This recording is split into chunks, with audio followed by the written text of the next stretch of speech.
সাংবিধানিক প্রতিষ্ঠান এবং জনগণের ভোটের অধিকার রক্ষা করার একটা প্রতিষ্ঠান।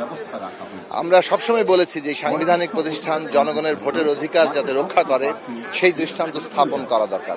প্রতিটি পূর্ববর্তী নির্বাচন কমিশনকে যখনই সুযোগ হয়েছে এই কথা আমরা বলেছি, কিন্তু আমরা দুঃখের সাথে দেখেছি যে নির্বাচন কমিশনগুলো সরকার যেভাবে ব্যবহার করতে চেয়েছে সেইভাবেই তারা ব্যবহার করেছে।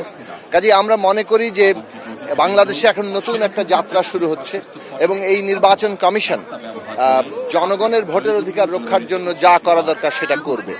কারো কোনো রকম প্রভাবে প্রভাবিত না হয়ে সাংবিধানিকভাবে কিংবা জনগণের যে অভিপ্রায় যে তার ভোটের অধিকার তার সে হচ্ছে ক্ষমতার কেন্দ্র, যারা জনপ্রতিনিধি হবে তারা জনগণের কাছে জবাবদিহিতা করবে। ফলে জনগণের যে এই যে জনগণের প্রতিনিধি নির্বাচনের ক্ষমতা এটা যাতে কোনোভাবে কেউ